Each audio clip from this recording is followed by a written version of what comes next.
नमस्कार. Next theorem आहे. For any angle C and D prove that first statement cos c plus cos d is equal to 2 cos c plus d upon 2 angle झाला cos c minus d upon 2. So cos c plus cos d असेल तर angle कसे form होत आहेत c plus d upon 2 आणि c minus d upon 2. 2 cos cos तसंच राहतंय. Second statement cos c minus cos d असेल तर -2 sin c plus d upon 2 sin c minus d upon 2.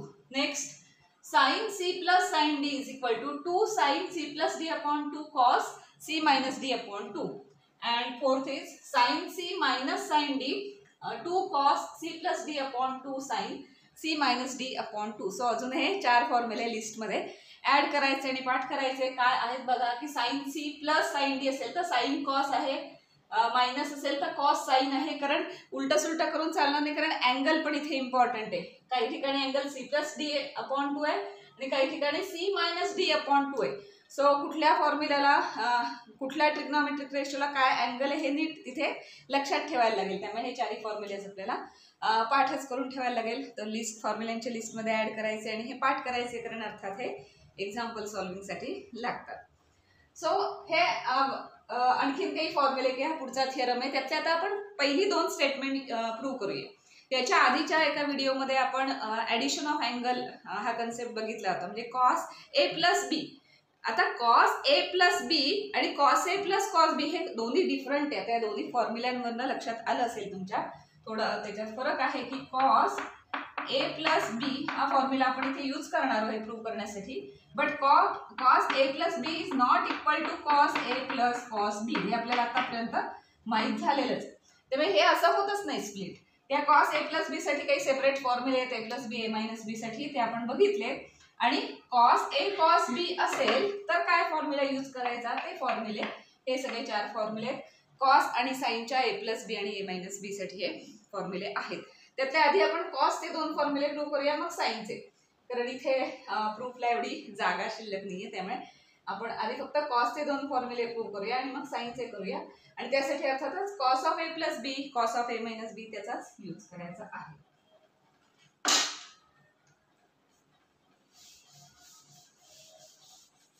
एकच थिअरम आहे, फक्त साइनचे फॉर्म्युले आपण नंतर प्रूव्ह करू. म्हणजे आधी कॉसचे करून घेऊ प्रूव्ह आणि मग साइनचे करू.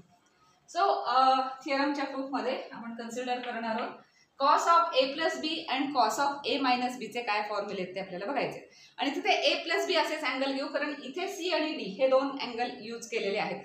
त्यामुळे तिथे आपण घेताना a plus b किंवा x y असे अँगल घ्या. c आणि d नाही घ्यायचे, त्याच्या व्यतिरिक्त कुठलाही अँगल घेतला तरी चालेल. So we know that cos of a plus b is equal to काय फॉर्म्युला आहे, cos a cos b minus sin a sin b. So हा cos of a plus b चा फॉर्म्युला आहे. and cos of a minus b and cos of a minus b is equal to similar आहे तसाच cos a cos b plus sin a sin b. आता ह्या 2 स्टेटमेंटची जर addition किंवा subtraction केलं तर लक्षात येईल cos a cos b cos a cos b same आहेत, फक्त मधल्या साइन तेवढ्या डिफरंट आहेत. सो या 2 स्टेटमेंटची ऍडिशन केली तर लेफ्ट साइड लेफ्टमध्ये आणि राईट साइड राईटमध्ये ऍड करतो. 2 इक्वेशन्स ऍड करताना हे आपल्याला माहिती आहे. सो आपण याला इक्वेशन नंबर देऊया आणि ऍडिंग आणि सबट्रॅक्टिंग असं दोन्ही करणार आहोत. सो इक्वेशन 1 and 2 ऍड करायचं एकदा आणि इक्वेशन 1 and 2 सबट्रॅक्ट करायचे, म्हणजे काय आपल्याला स्टेटमेंट्स किंवा काय इक्वेशन्स मिळतात ती बघूया. So adding equation 1 and 2, equation 1 plus equation 2 हे केलं तर काय काय होतं बघूया. मग काय लेफ्ट साइड काय होणार, cos a plus b add करतोय त्यामुळे plus cos a minus b ही लेफ्ट साइड झाली. राईट साइड काय काय होते बघूया. राईट साइड मध्ये cos a cos b minus sin a sin b, पुढे plus cos a cos b सगळं ऍड होणार ना, plus sin a sin b. आता यातलं काही कॅन्सल होतंय, काही सिमिलर टर्म्स असतील तर ऍडिशन होईल, काय कॅन्सल होत असेल तर कॅन्सल करायचे. sin a sin b sin a sin b cancel झाला. Cos A cos B same terms आहेत त्यामुळे 2 टाइम्स असं त्याला लिहिता येईल. सो दॅट इम्प्लाइज आपल्याला एक स्टेटमेंट मिळालं cos of A plus B plus cos of A minus B is equal to 2 cos A cos B. हा पण एक फॉर्म्युला आहे ऍक्च्युली. हे जे स्टेटमेंट आलंय ना हा पण एक फॉर्म्युला आहे. ह्याच्यासाठी वेगळं प्रूव्ह करायची गरज नाही, वेगळा थिअरम प्रूव्ह करायची गरज नाही कारण हे स्टेटमेंट इथेच प्रूव्ह झालंय. सो हा पण एक फॉर्म्युला म्हणून ऍड त्या लिस्टमध्ये ऍड करायचा कारण त्याच्यात काय ए आणि बी असे सेपरेट अँगल घेतले तर कॉस ए कॉस बी असेल. हा 2 फक्त इकडे न्यायचा. सो कॉस ए कॉस बी असेल तर तो कसा रिप्रेझेंट करता येईल तर तो या दोघांच्या ऍडिशन मध्ये असं रिप्रेझेंट करता येतो. ह्याला हा जो 2 आहे तो अर्थात आपण फॉर्म्युला लिहिताना कॉस ए कॉस बी चा फॉर्म्युला लिहिणार त्यामुळे 2 इथे आणणार अपॉन 2 असं करून तो फॉर्म्युला घ्यायचा. याला इक्वेशन 3 म्हणूया आपण. सो ऍडिशन ऑफ 1 आणि 2 केल्यानंतर आपल्याला एक इक्वेशन मिळालंय त्याला आपण इक्वेशन 3 म्हटलंय. म्हटलं तसं सबट्रॅक्शन ऑफ 1 आणि 2 पण करायचंय आणि मग काय स्टेटमेंट मिळते बघूया आणि मग ती 2 स्टेटमेंट कंपेअर करून आपल्याला काही त्याच्यातून हे 2 फॉर्म्युले डिराईव्ह करता येत आहेत का आपण बघणार आहोत. सिंपल आहे, फक्त आपण हे ऍडिशन ऑफ अँगलचे फॉर्म्युले यूज केले. 1 + 2 केलं. आता आपण 1 - 2 करणार. 1 - 2 केलं तर काय होणार कॉस ऑफ लेफ्ट साइड होईल cos of A plus B minus cos of A minus B. आता डायरेक्ट करूया आपण. हे स्टेटमेंट लिहायची गरज नाही, आपण डायरेक्ट सबट्रॅक्शन केली तर काय होणार आहे cos A cos B minus sign A sine बी. याचं साइन मायनस होईल ह्याचं साइन मायनस होईल त्यामुळे हे कॅन्सल होणार. सेम असल्यामुळे आणि डिफरंट साइन असल्यामुळे कॅन्सल झालं. हे सेम आहेत पण हे निगेटिव्ह साइन तसंच राहणार. सो -2 होईल 2 and sine A sine B. So sine A sine B चा पण हा एक फॉर्म्युला आहे. मायनस साइन अर्थात इकडे द्यायचं मग हे ह्याला मायनस आणि ह्याला प्लस होईल आणि 2 इकडे आणायचे denominator. So sine A sine B चा पण हा फॉर्म्युला आहे. सो हा कॉस ए कॉस बी चा हा फॉर्म्युला आहे. हा साइन ए साइन बी चा फॉर्म्युला आहे. आपल्याला प्रूव्ह करायचे हे 2 फॉर्म्युले अर्थात पण ते करताना हे मध्येच हे 2 फॉर्म्युले पण ऑलरेडी प्रूव्ह झालेले आहेत. सो इक्वेशन 4 असं आपण ते घेणार. सो आता आपल्याला 2 इक्वेशन्स मिळालेत. एकात cos A plus B plus cos A minus B is equal to 2 cos A cos B मिळालंय आणि cos A plus B minus cos A minus B is equal to -2 sine A sine B. आता पुढे असं करायचंय की या equation 3 आणि 4 मध्ये ए प्लस बी आणि ए मायनस बी असे अँगल दिसत आहेत. आता आपल्याला जे प्रूव्ह करायचंय त्यासाठी जो अँगल यूज केलाय सी अँड डी ते अँगल आणायचे आणि इथे प्लेस करायचे. म्हणजे ए प्लस बी ला सी कन्सिडर करायचंय, ए मायनस बी ला डी कन्सिडर करायचंय आणि मग ही इक्वेशन 3 आणि 4 काय त्याचं फॉर्म होतं काय ट्रान्सफर होत आहे ते आपण बघूया. सो पुट किंवा substitute A plus B is equal to C and A minus B is equal to D. So हे जे 2 अँगल आहेत इथे आता या 2 इक्वेशन्स मिळून एक 2 अँगल आले. ए प्लस बी एक अँगल आहे, ए मायनस बी एक अँगल आहे. त्याला ए प्लस बी ला सी म्हटले, ए मायनस बी ला डी म्हटले. आता आपल्याला ह्या A plus B is equal to C आणि A minus B is equal to D या 2 इक्वेशन मधनं ए आणि बी च्या व्हॅल्यूज काढता येतील का? सिंपल आहेत कारण हे सायमल्टेनियस इक्वेशन्स आहेत त्यामुळे याच्यावरनं ए अँड बी याच्या व्हॅल्यू पण in the form of C and D काढू शकतो आपण. त्या इव्हॅल्युएट करायच्या आहेत तर कसं येणार. सो ए प्लस बी आता एवढं करत पण बसायची गरज नाही, तुम्ही ओरली सांगू शकाल ह्याच्या व्हॅल्यूज काय. A minus B is equal to D काय होणार बी बी कॅन्सल झालं 2a is equal to C plus D. So 2a is equal to C plus D ही एक व्हॅल्यू आली and A plus B minus A minus B असेल तर अर्थात minus sine होणार इकडे सगळीकडे मग मायनस बी झालं प्लस बी झालं अँड मायनस ए झालं. त्यामुळे ए कॅन्सल झाले 2b आलं आणि हे काय आलं सी मायनस डी.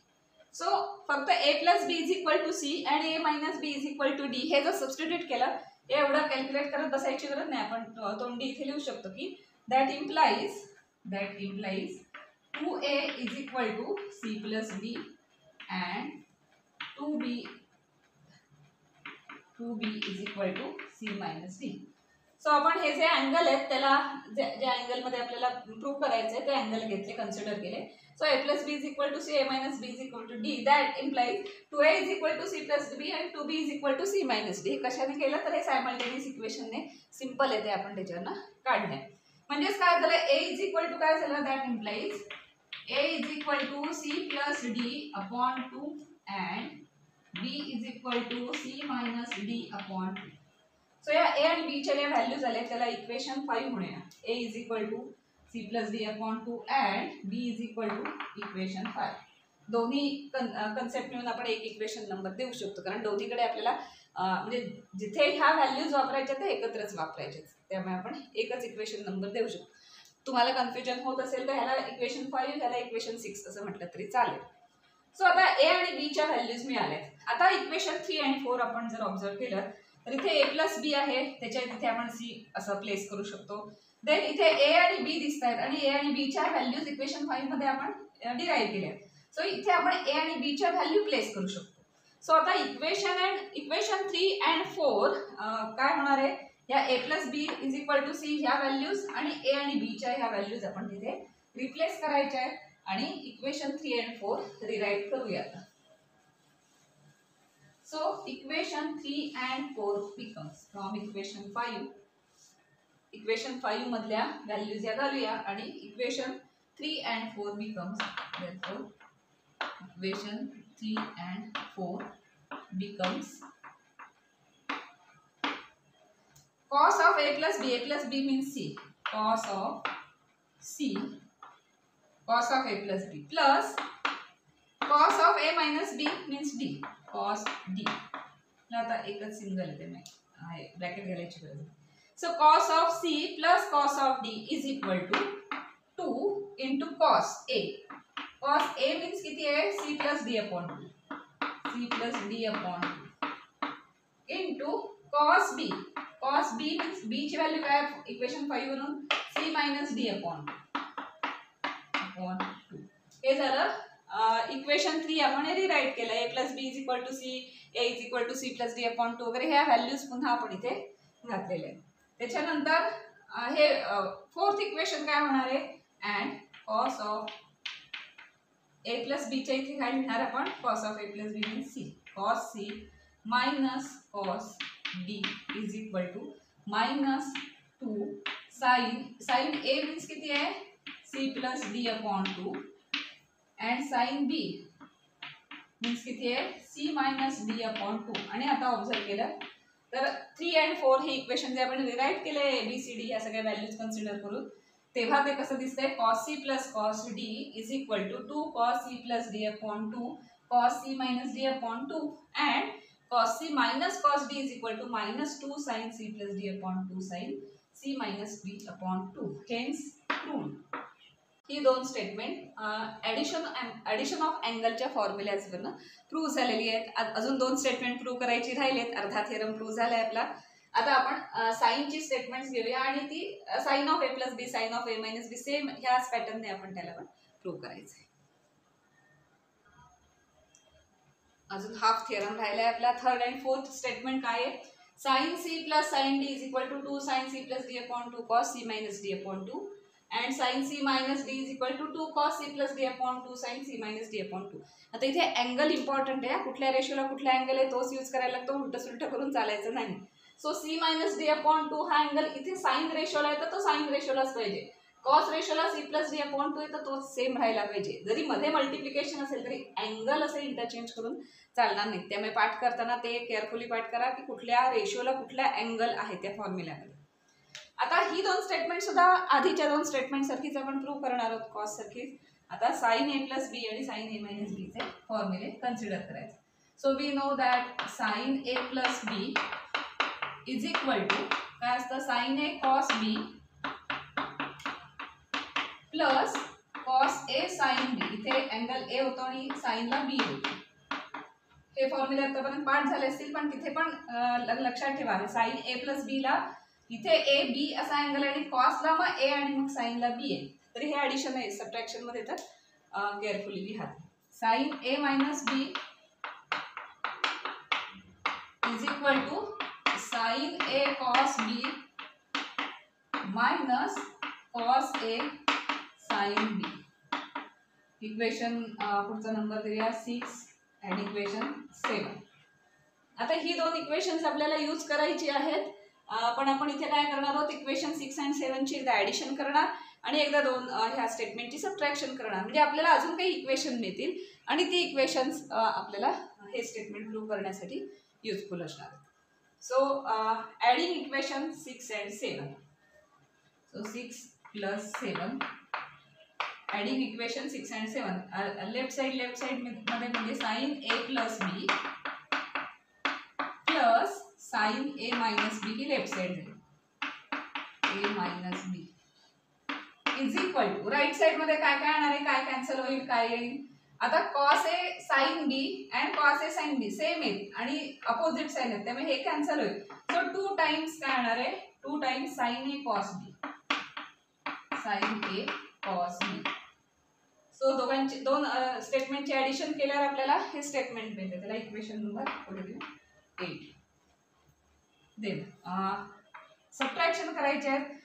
7 हे इक्वेशन 6 मधून सबट्रॅक्ट करूया. So 6 minus 7 that implies sin a plus b minus sin a minus b is equal to. आता सबट्रॅक्शन करायचे म्हणजे ह्या दोघांची साइन चेंज होणार आहे. सो ह्याला मायनस साइन येईल, याला प्लस साइन येईल, त्यामुळे हे दोन एक्सप्रेशन आहेत ते इथे कॅन्सल होणार आहेत आणि इथे प्लस प्लस आहे, त्यामुळे प्लस 2 टाइम्स होणार आणि cos a sin b, cos a sin b. Equation 9. आता सेम तसंच करणार आपण. a प्लस बी हा दोन अँगलचे ॲडिशन दिसते, त्याच्याऐवजी आपण इथे यूज केलेले C and D angle use करणार आहोत. So put substitute a plus B is equal to C and a minus B is equal to D. आता हे सायमल्टेनियसली सॉल्व केलं की आपल्याला माहिती आहे काय येतं.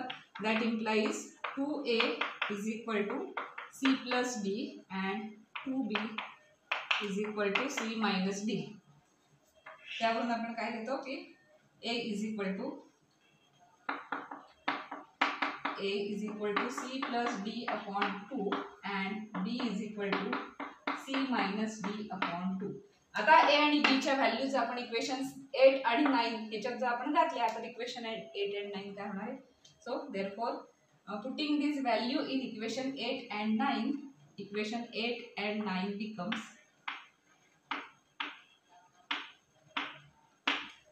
आता इक्वेशन 8 आणि 9 काय होतं ते बघूया.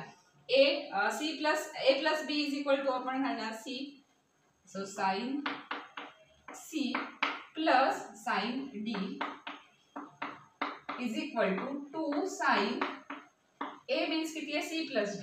So c plus d upon 2 and cos b आहे. So cos c minus d upon 2 and second equation मध्ये sine c minus sine d is equal to 2 cos a आहे म्हणजे c plus d upon 2 and cos c minus d upon 2. आणि हीच दोन statement आपल्याला prove करायची होती, hence prove. So आपला थेरम आहे, त्या थेरमची 4 स्टेटमेंट इथे प्रूव्ह झालेली आहेत. ही 4 स्टेटमेंट्स म्हणजे 4 फॉर्म्युलेज आहेत, ते लक्षात ठेवायचे आहेत. आणि आधीच्या स्टेटमेंटमध्ये म्हटलं होतं तसं की हे 4 फॉर्म्युले प्रूव्ह करताना आपले मध्येच आणखीन काही फॉर्म्युले प्रूव्ह झालेत. मगाशी 2 झाले होते, तसेच आत्ता पण झाले. साइन ए कॉस बी हा एक फॉर्म्युलाच आहे. साइन ए कॉस बी पण तुम्हाला कधी कधी लागतं. इथे डिफरंट अँगल आहेत ए बी, तसे डिफरंट अँगलचा जर प्रॉडक्ट आला साइन ए कॉस बी तर हा अर्थात 2 इकडे नेणार आपण, तो होणार आहे 1/2 sign A plus B plus sine A minus बी. हा एक फॉर्म्युला आहे, तोही लिस्टमध्ये लिहायचा. हा इथे आपल्याला हे सॉल्व करताना युजफुल झाला तर बरोबर आहे, पण हा ॲज अ फॉर्म्युला म्हणून हा आपण लिस्टमध्ये लिहायचा. त्याला वेगळं प्रूव्ह करायची गरज नाही, कारण हे जो आपण हे आपण यूज केलं आणि मग ॲडिशन केली, सबट्रॅक्शन केली, त्यावरून आपल्याला हा फॉर्म्युला आलाय. त्यामुळे हेच त्याचा प्रूफ आहे. प्रूफ काही वेगळा द्यायची गरज नाही, पण लिस्टमध्ये हा फॉर्म्युला म्हणून ॲड करायचा आहे. साइन ए कॉस बीचा फॉर्म्युला हा 2 इकडे न्यायचा, कॉस ए साइन बीचा फॉर्म्युला हा 2 इकडे न्यायचा. सो हे 4 फॉर्म्युलेज पण त्याच्यामध्ये आलेत आणि हे अर्थातच इम्पॉर्टंट फॉर्म्युले आहेतच जे आपण ह्या थेरममध्ये प्रूव्ह केले.